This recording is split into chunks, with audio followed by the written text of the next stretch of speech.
All right, so we're now recording. So this is the Sage Circulation Committee meeting for August 17th.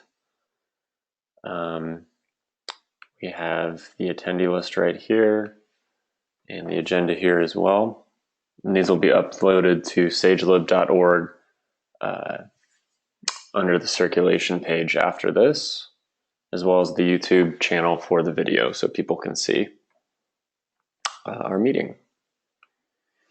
Okay, so I guess the first usual update is I realized I had to move this one a little bit because I wanted to get some things into place to discuss with you guys today. And I apologize for that, but I want to see if the next meeting time of September 19th, 10 a.m., if there's any objection to that. That would be, let's see, 19th. So that would be, I guess, a Monday. So maybe the 20th. Tuesday's kind of generally how we've done it before.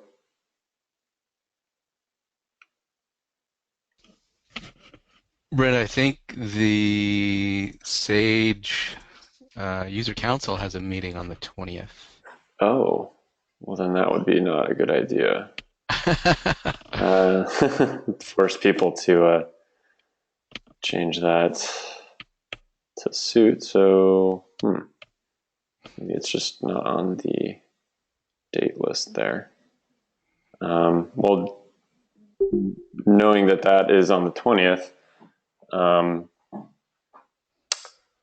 would people be all right with, since this is a Monday, we could either do a Wednesday or later that week. I don't want to give people meeting overload, one after the other. So I was thinking maybe, it's the 21st okay? That would be, I think, a Wednesday.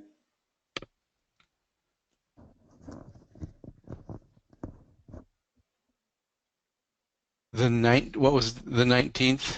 It was a Monday, I believe. And was that not good for people? Oh, Monday's fine. I guess we usually had done it not on a Monday, but Monday's fine. I don't usually work on Mondays, was the other thing. Oh, okay. I think it would be good to have it right before the User Council so we could report Yeah. on activity. Okay. So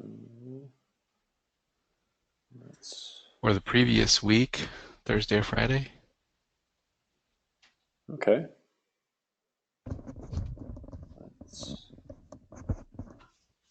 Oh wait, I'm gone that week. Sorry, that's out for me. Yeah, the 12th would be the week preceding on a Monday, if that's not problematic.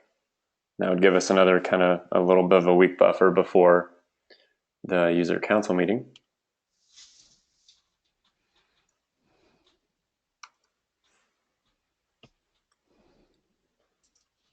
So that, at least that for me looks pretty good. If possible, I wouldn't mind doing that on the 13th just so I don't have to do a meeting on my day off, but that would be my only concern. So I guess I'll just do the 13th,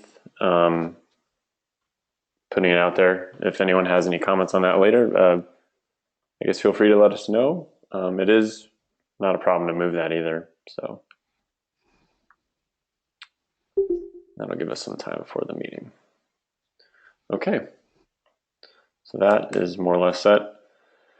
All right, so some general kind of circulation updates. I've been getting some questions about Windows 10 because there's, I guess it's already over now, your free window to update to Windows 10. that might be extended for people that for libraries or kind of nonprofits, but I have not looked into that, so I'm not certain. But there are a lot of libraries switching to Windows 10.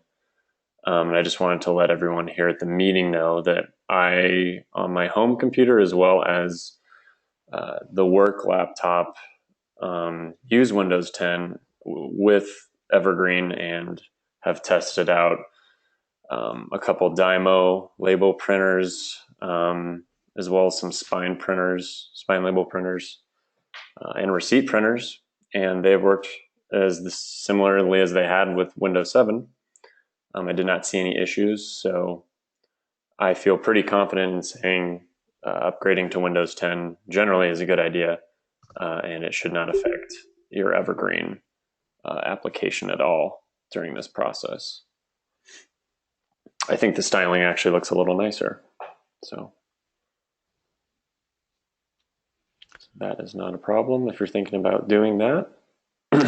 We've had Jim testing out Windows 10 on our computers, and he was trying to determine what the difference between the enterprise version or the pro version and the regular version was. And what he determined was that Windows is going to start pushing ads out to it through its operating system. So for the basic Windows 10, those ads will be popping up, but the enterprise version will have those stripped out. Oh, gross. Like when you're doing kind of a search using Cortana or something, it'll also, hey, maybe you need to look at this sponsored content. Yeah, right, stuff like that. Ugh. Well, that's no good. But yeah.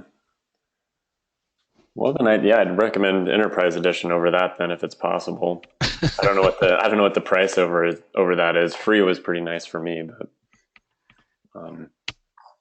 since we don't really, for our public stations, we're gonna just have the basic one since that user data is deleted after every session, but we'll get the enterprise on our staff machines.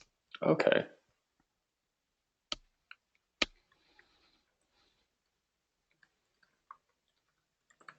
It's good to know. Thanks, Perry.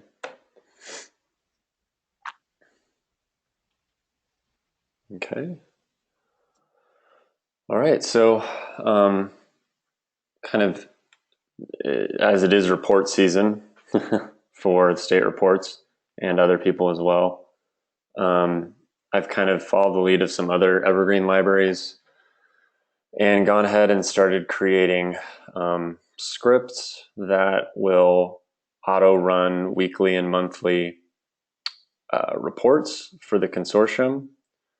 So the code lives there if you're interested in what the actual reports look like, as well as how the website's built.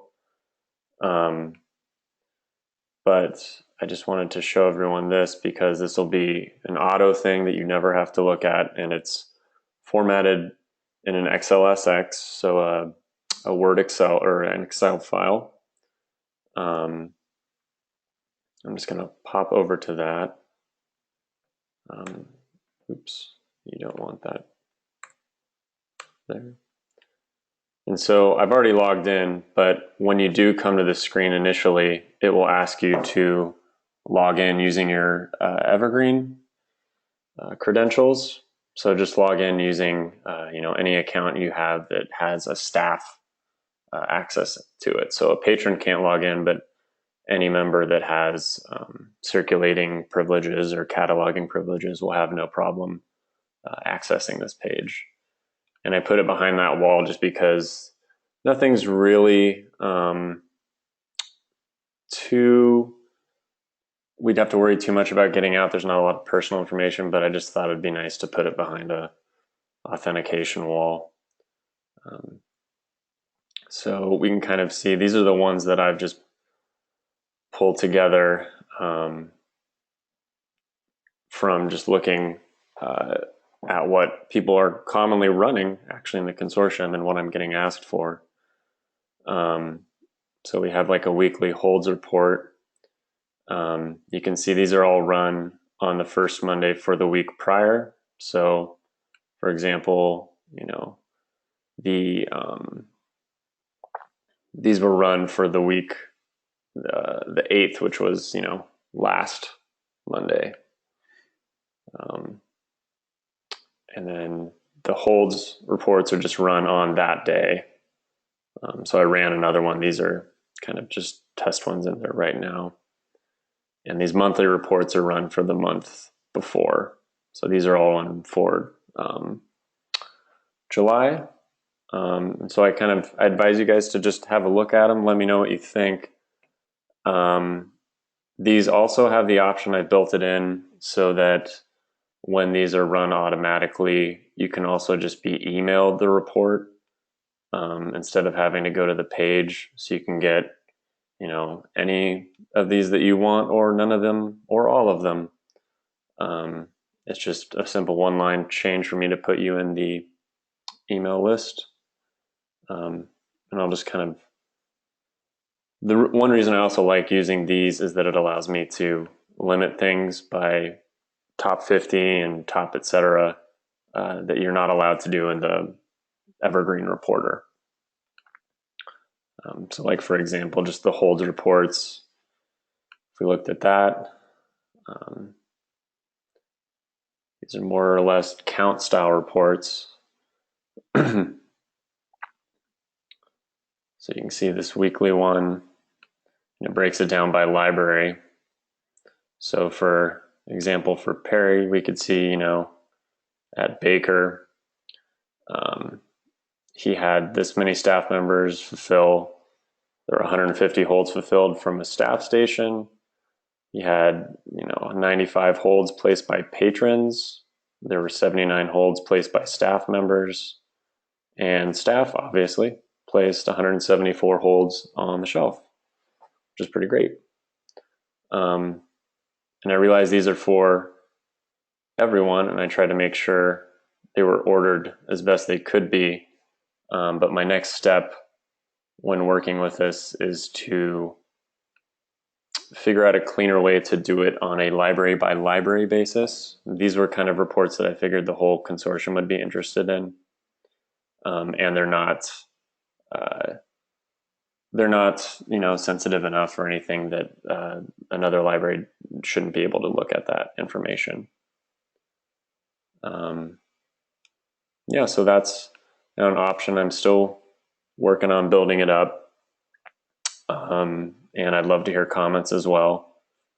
So that's something I've been working on to try to give people an overview of what's happening quickly without having to dig into reports or even figure out what they need to do on quick reports, which has a link here as well.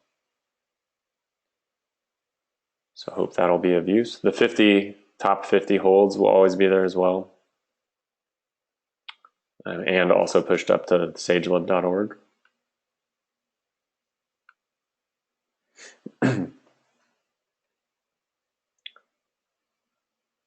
Okay, and those will run every morning on the week at 9 a.m.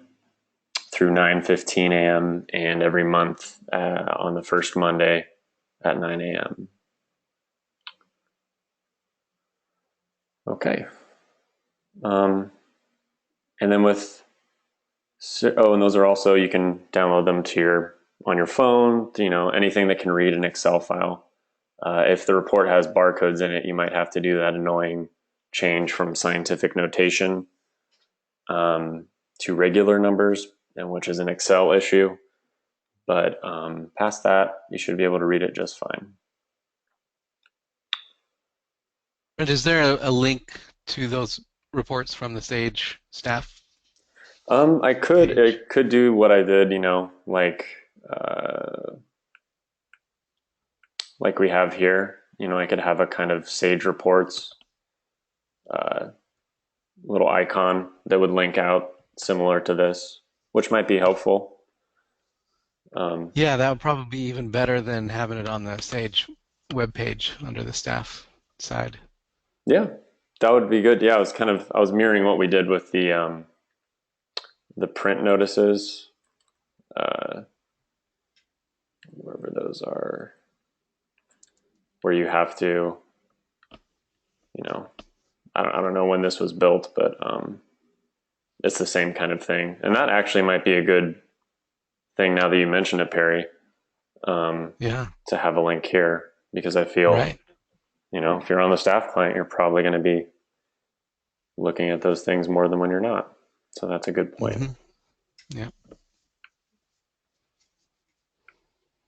Yeah, I kept hearing a lot about how people wanted to know statistics on how many holds they were filling, what their weekly circs were.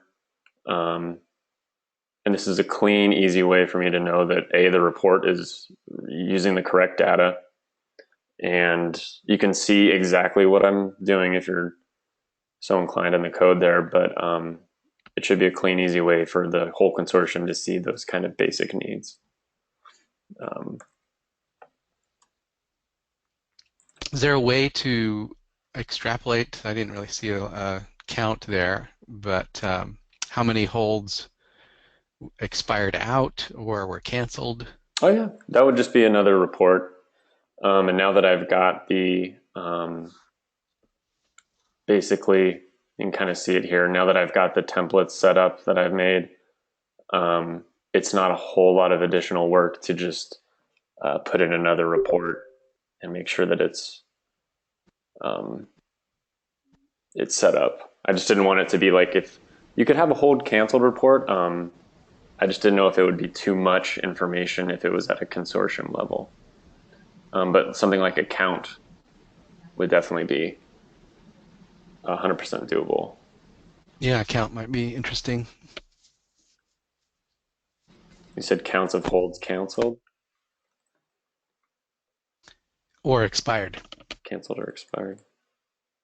Okay. Would that be a monthly or weekly? Any preference? Mm, monthly would be plenty. Okay.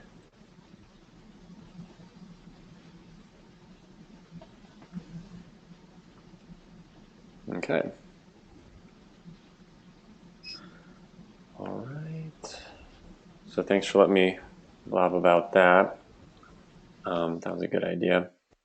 And then just general, to kind of segue onto the next part, just circulation reports. I was trying to address a few needs with those, but just have people been happy with the circulation reports they have been running? Do you have specific things you wish you could display that you're not being able to see? Your time frames adding up? I just wanted to make sure that since these are usually the most important reports for kind of stakeholders and things like that, that the people here are able to do what they need to do, either through quick reports or the reporter in Evergreen.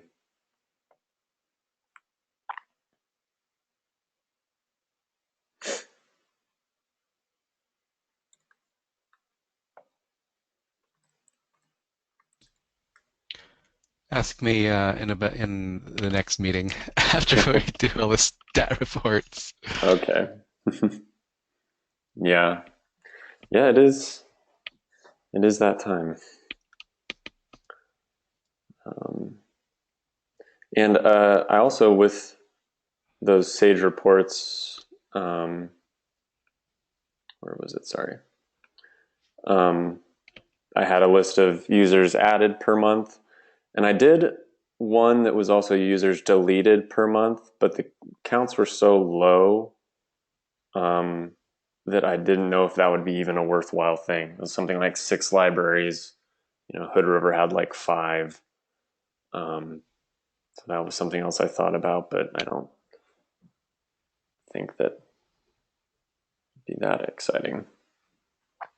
All right, so yeah, and let me know as always. I'm open.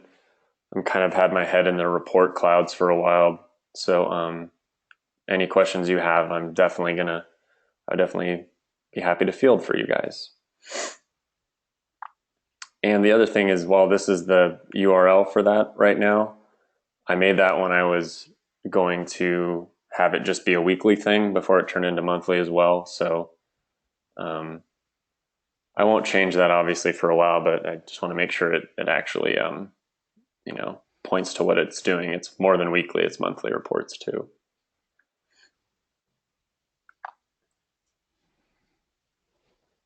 Okay, I'll push this towards the bottom.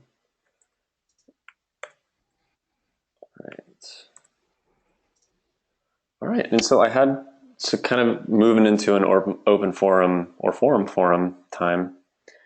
I've had some questions about the do not include outstanding claims return circulation. This is a long one. Circulations in lump sum tallies on the patron display. So this is a library setting right here, which you might be able to see. So basically, if a patron has a claims returned item, it still will show up as a tally, kind of that it is out. Where I think the idea behind, at least for most people, that if an item is claims returned, it's no longer, circulating, even though it's kind of in a nebulous place.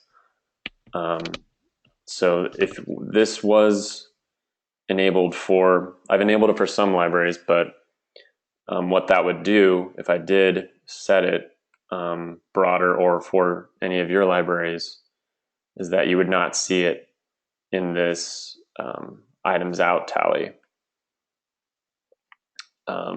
or in this other special circulations window.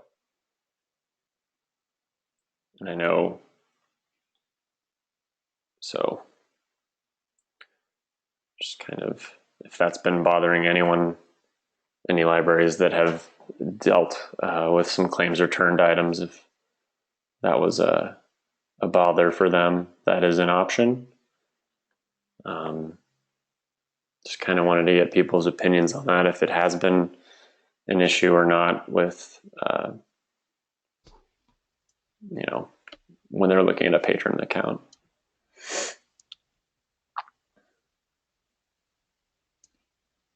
I think we prefer it to not be included in the sum. Yeah, because it does cause confusion. And that's when I've talked to the Evergreen channel, that's kind of overwhelmingly what people are using this for, just because it's supposed to be a claims returned item is supposed to act like it's not even out. So it does get a little confusing when it's counted as a circulation. So if you're interested in having this set, I can do that really quickly. And just let me know, and I will get that set up for you guys.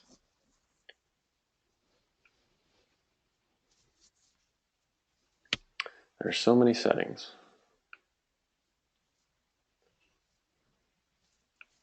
Okay, and the link there as well is goes out to the description of what it does, so you don't have to be in the staff client to see that.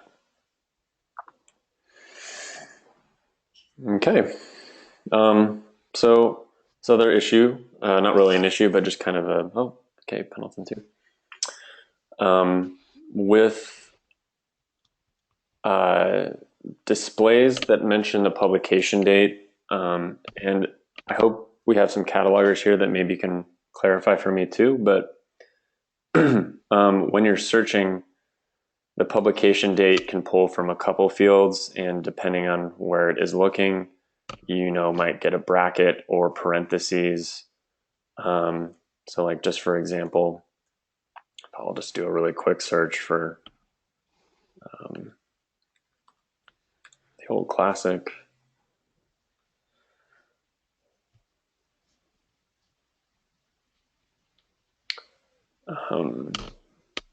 And you'll see, right here we have, because this is actually pulling from the publisher field, here it's in brackets, here there's nothing, there's nothing at all, brackets, nothing, brackets. I don't know, just kind of looking at some other catalogs, and seeing that they kind of had normalized what the date looked like, even kind of breaking it out from the publisher field itself. Um, I didn't know if anyone had any thoughts on that particularly. If they're, I mean, it's not a big deal. I just kind of wanted to unify the look of it a little bit more if we can. Um, so I guess if anyone would be opposed to, I mean, I wouldn't do this in production right away, but to kind of cleaning up the way the publish date looks, if that's an option.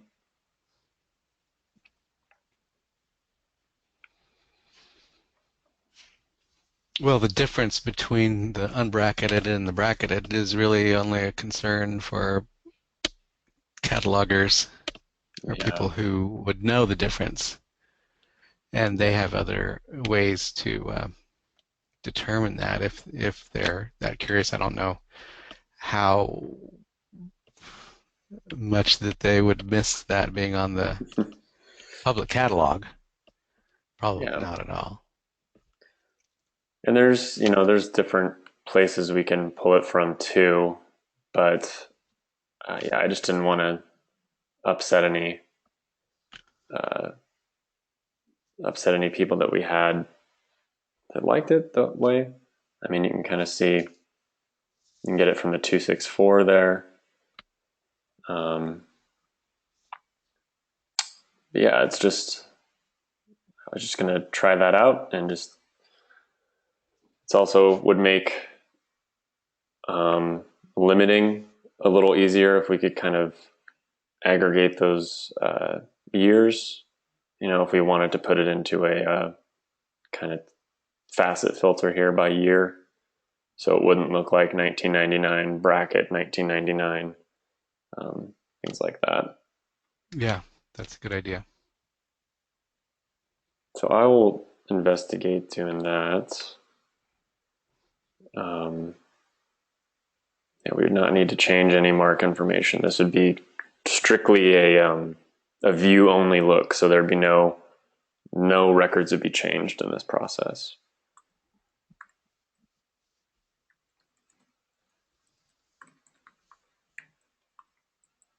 Okay.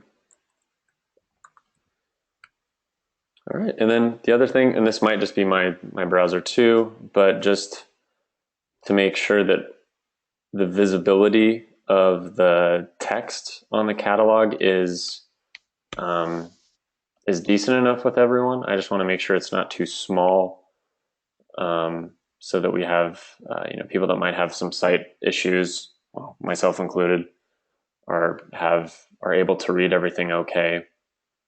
Um, if they think it could be a little larger, um, I definitely at least am going to bump up the size of the links in the footer here. Um, but I just wanted to check with people if they were happy with the font sizes or if they'd like them a little larger. Um, in general, certain parts of the record. And Heidi for the mobile view, it would stay the same because there's the viewport, or how it's kind of set for a mobile browser, will kind of automatically size it depending on your device. So um, these should stay more or less the same, but if they're not, that would be something we could also bump up.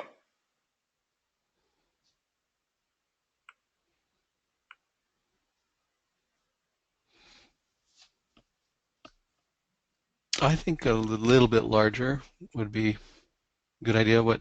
How big were you planning to Oh, bump just it up like to? right now it's set at, I think it's either 11 or 12, and I wanted to bump it to maybe 13, or 12 and a half, just real incremental, but something that wouldn't, yeah, because kind of as Heidi mentioned, you can do, just the plus sizing and things like that, but not everyone knows how to do that on their browser. Um, and this would just set it so that, for example, I can even change this really quick. It's one little um, change. So right now it's set to 12. If I just did, 12 and a half, it's a very minute change. 13 is a little bit bigger.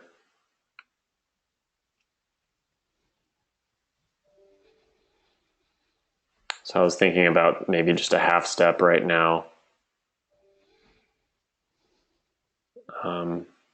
Yeah, just if anyone was opposed to that, I just really want to make sure that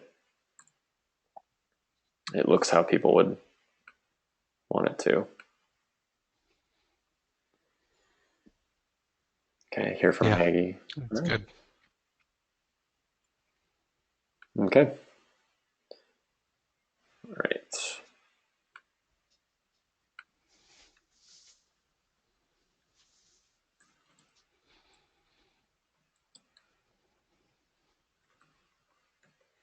Okay. Um, all right, and then thanks for letting me do that. I've been kind of thinking just about how lost and damaged items are processed in Sage. For example, if uh, just because some of you guys are here, if a Hermiston patron, has a Baker County book and they damage it, um, you know, how do they? Who collects the money? Is it the patron's responsibility? Is it the home libraries? Um, is it the circulating libraries? Um, I'm pretty sure the process now is that the home library or the owning library of the item, sorry, the patron's library is the one that's responsible for kind of collecting that money. But I was wanting to see what people are currently doing when an item goes lost or damaged. Um, Basically, something where you have to recoup payment from another library. What the typical process has been, because I've noticed some kind of lack of clarity about it, and was wondering if maybe setting up kind of a set form that is uh, that is filled out kind of when that process or when that happens, and then either emailed or mailed out to that library might be kind of something we could do. I just want to make sure that kind of everyone's on the same page about what happens when an item does go into this state. Um, I noticed over in, let's see, maybe it'll load now. Over on the Midwest Collaborative, they've kind of got a form that they set up for staff, and this is all great. It's kind of like our main Sage form, but the part I was uh, most interested in is these damaged materials and lost missing materials. And so, making sure that you have a library name, where it happened, you would select that it was damaged, when it happened, just some item information. And then that could either, instead of being sent to me or Beth, we could have a separate, a list of libraries' email addresses on here that you could email that patron, or sorry, email that library. Um, or you could just mail it out too. But yeah, I mean, what are people currently doing?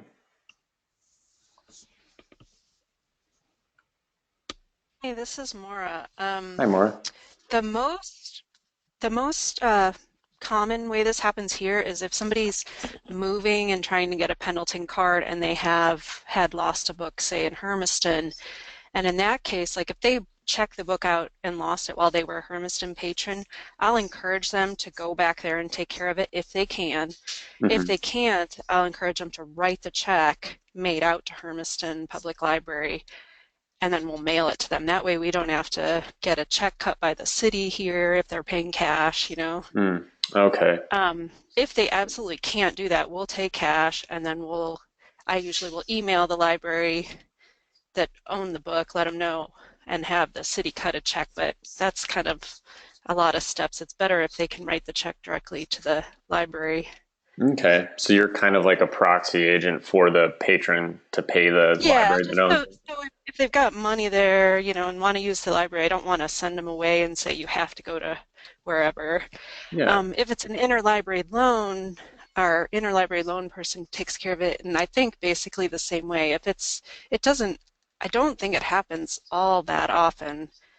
yeah. Usually it's damage that's, a couple bucks, and we just let them pay that here, as opposed to replacement cost for a whole item.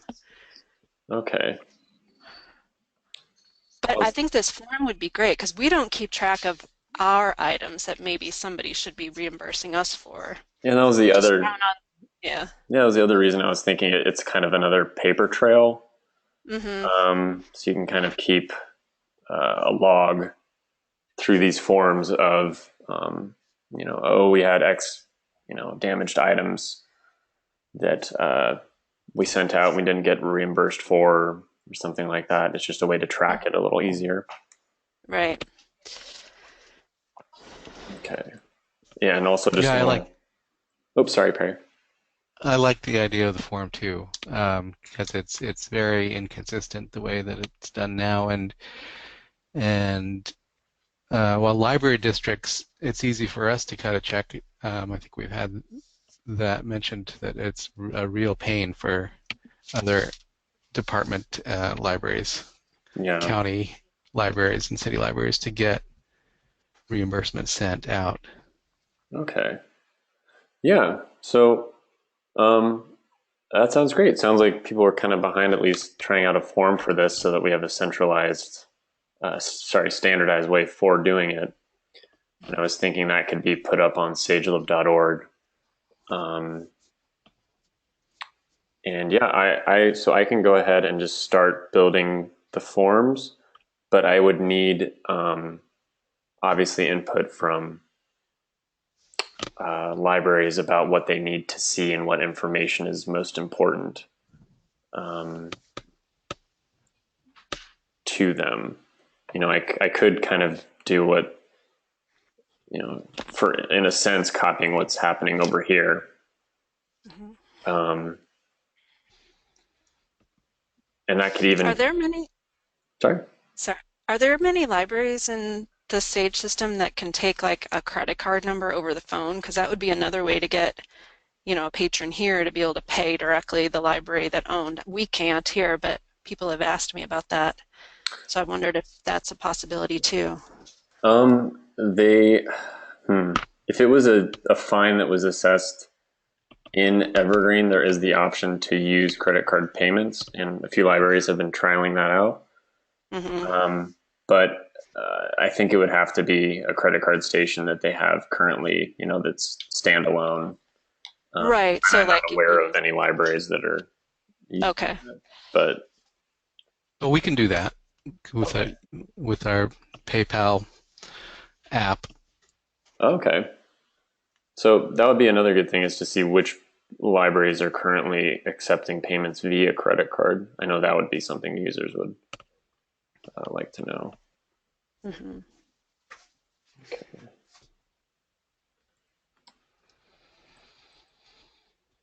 And maybe next time we have a kind of Sage general training, that's something that we could demonstrate Yeah. how we do that. Oh, the credit card payments? Right. Yeah. Right.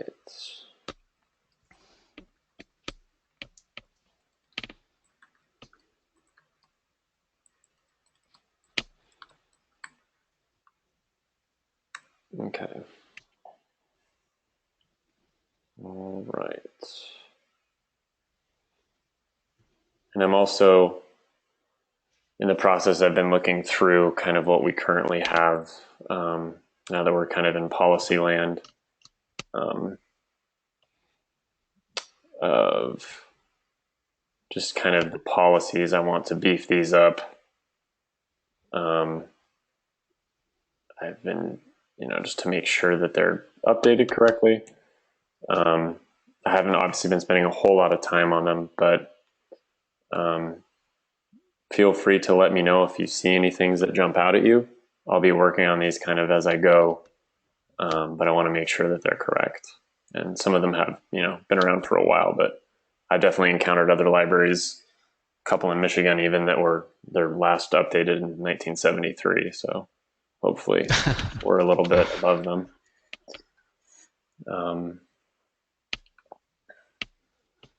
Okay. Any kind of questions or concerns before I jump on to the next section?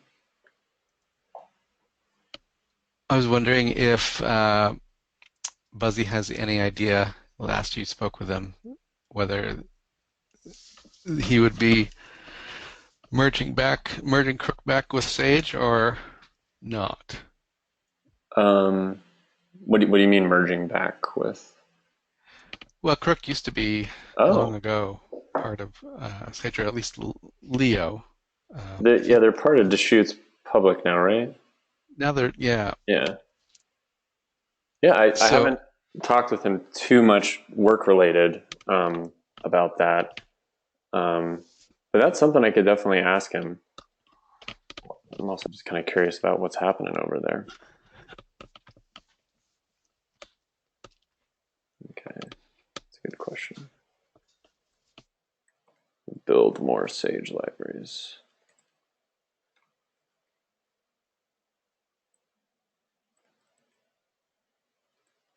If he's doing resource sharing with Deschutes, then it probably makes more sense for him to stick with that. Yeah.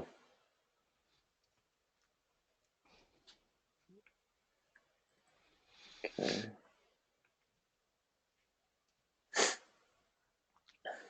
Okay. That's really great. Thanks, everyone. That just jumped down as I've been writing things, so I'll just push this. Oh, that was gross. Okay, so we got a request kind of about for the committee meeting about the on display status, which actually in Evergreen looks like this. And it's currently set to be not holdable. So any item put in that status cannot be held or cannot have a hold placed on it. There's 268 items right now that are in that status, and I kind of did a quick breakdown. We can see where those items are. I kind of understand why Perry might have brought this up, because Baker overwhelmingly has the most items in that status. And I feel like there's a few of these libraries that maybe either accidentally have them in there, or maybe it just hasn't been changed. But looking at this kind of breakdown, it looks to me that, sorry, let me just put it new. Looks to me, so we have Baker, and then Lake County seems to be the biggest user after, and their branches. I feel the other ones are kind of in that low enough number that they might not be there on purpose.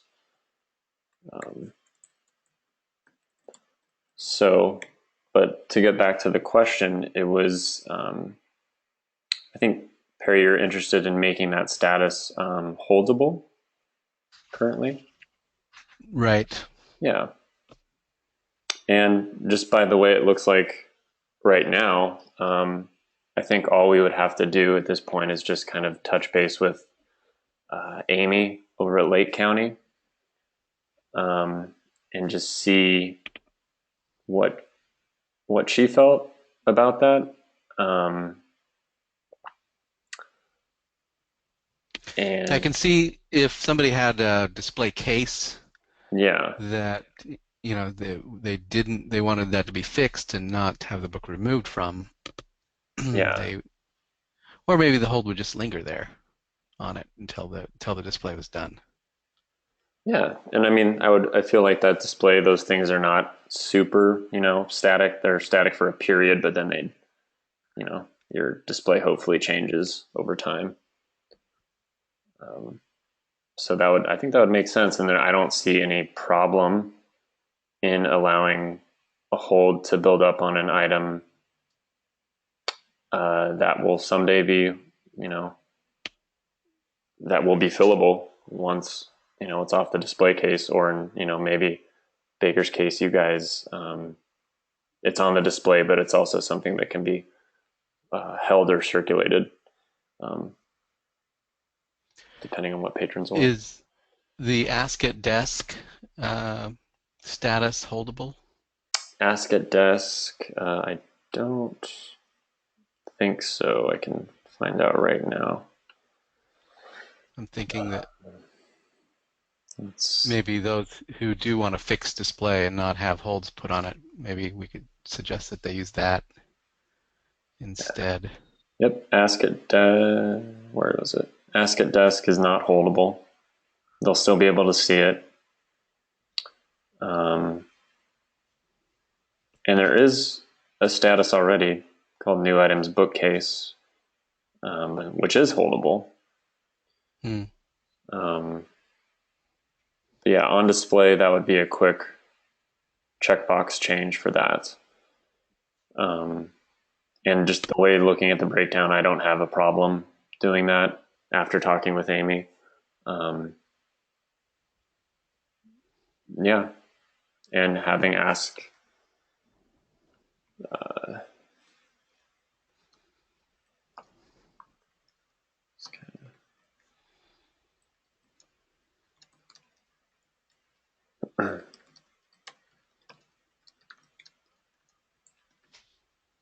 Have that be a replacement status.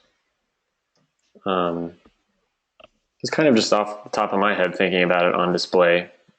I would imagine that would be something you could put a hold on. So kind of my action item for that would be,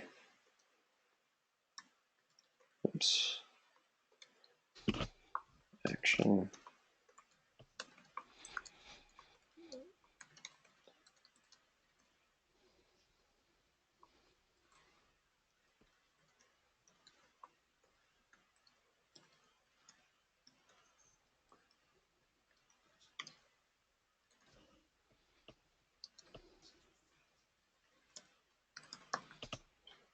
Okay.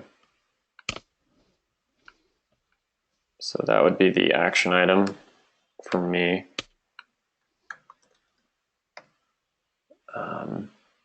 If that looks good. Yeah, I think that's not a problem.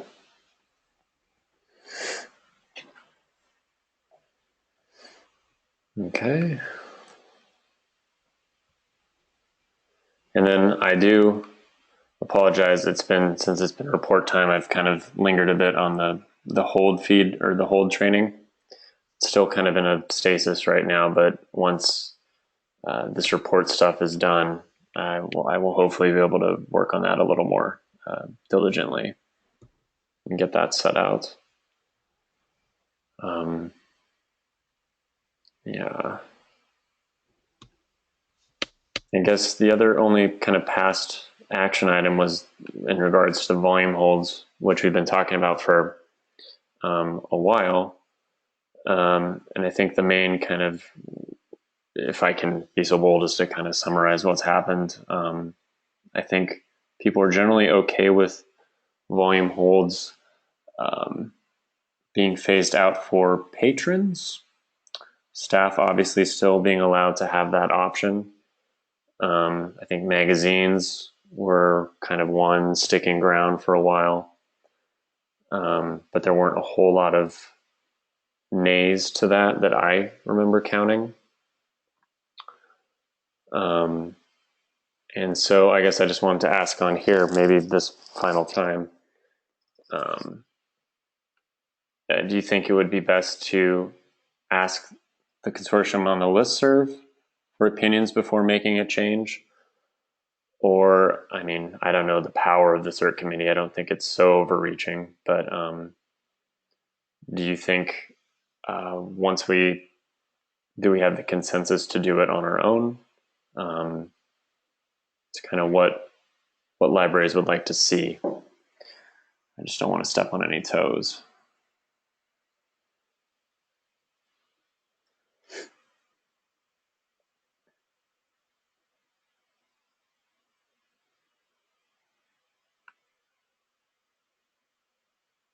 So just kind of to remind people, that would mean that you would no longer see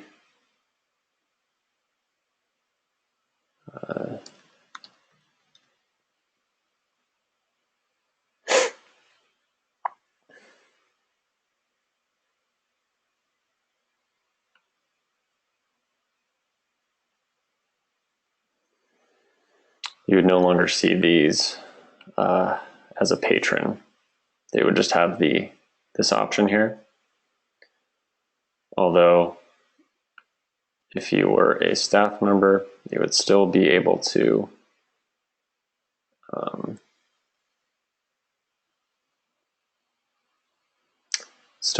place those volume holds and have the option of the copy hold as well.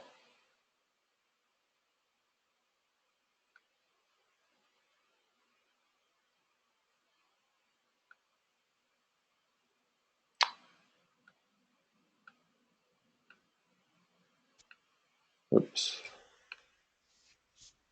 Did anyone have any opinions on that?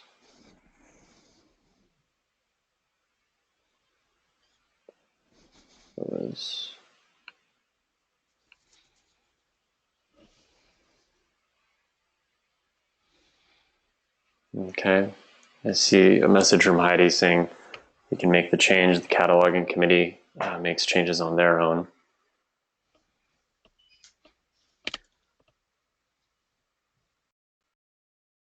So just remind people to look at kind of stuck holds after we make this change.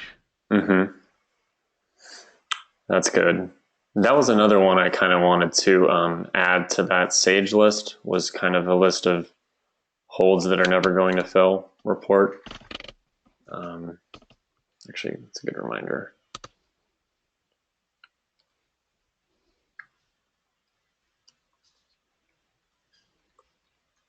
Hopeless holds is the good name. Yeah. Okay. And yeah, the ones I've found just looking through the holds reports that I have now, they usually either fail because copy volume, expired patron's a big one, or more or less, empty bib, or a bib that has no holdable items. So, it could have 3 items, but they're all missing. So it's effectively a empty bib at that point.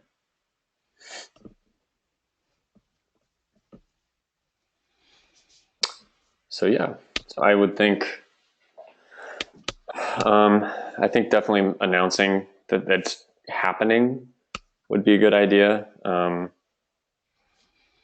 Just so that people aren't confused when they go, to their catalog and don't see this anymore. It would be just a little code change, and you would see this column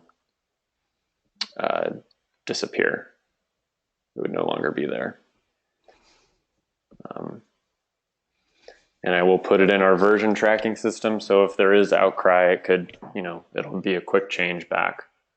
But I think this will solve a lot of problems, and very selfishly, it will be nicer for me on my end doing hold research into what's happening.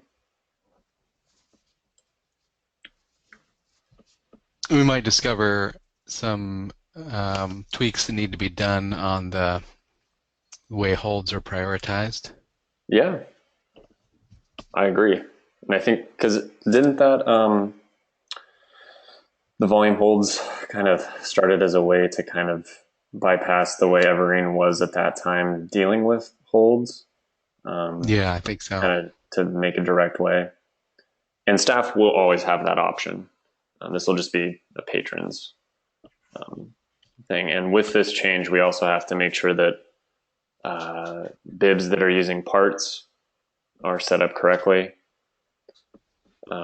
especially if you do have parts or a bib that has items with parts on it, that all the items on that bib either have parts or are set up to be handled in a way that actually allow the holds to be placed correctly. So Right. yeah.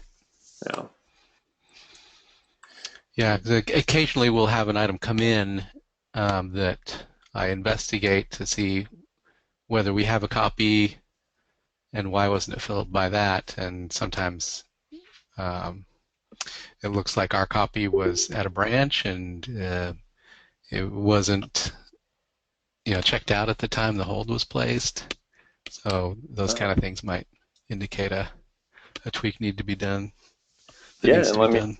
let me know. I'm really interested in the work that's being done. I kind of mentioned it to a few people, but the hold targeter logic itself in Evergreen has gotten so huge that the original developers just rewrote it. And so the next, I think, 2 iterations. So we're on 2.9. At the very least, 2.11 will have this included. So it's a faster targeter, less cruft and code overlay and stuff like that. But it will be interesting to see how that's set up.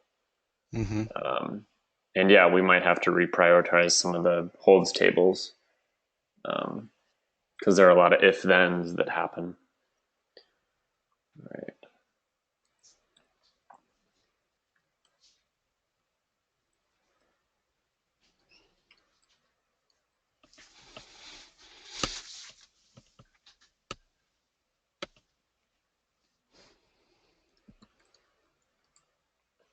And this will kind of bring us back to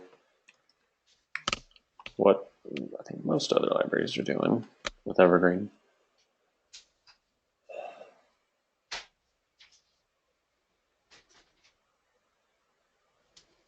Okay, well, that's good. I was kind of halfway expecting to hear some yelling at me at that point. All right, well, I think that was pretty much it. It's amazing. It's 11 o'clock right now.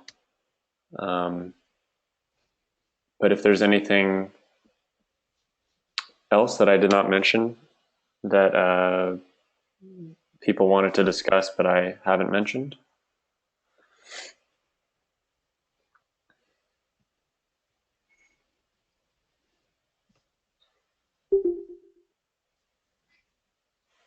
All right. Hearing no problems, I will go ahead and save this Google Doc as a PDF and push up the video minutes and all that, and then work on these reports. The display issues with the kind of those special characters. Fonts. Start with these forms. There's a lot going on. And then Perry's status, or the on display status. Talk to Amy. And then the big guy, the volume holds. And that will happen, I think, by the end of this week. I just want to get it set up so that it's a quick change and not piecemeal. All right. Well, thank you, everyone, for coming. I want to make sure if you don't see your name here on the attendee list, let me know. I'll get you included. But other than that, thank you very much. And I guess I'll see everyone on the 13th. I will also have that on the sagelib.org calendar, so it'll show up here. And when you click on that link, it'll have all the information. It'll be the same address. All right. Well, thank you very much, and hope you guys have a good rest of your Wednesday and week. You too, Brent. Thanks. Thank you.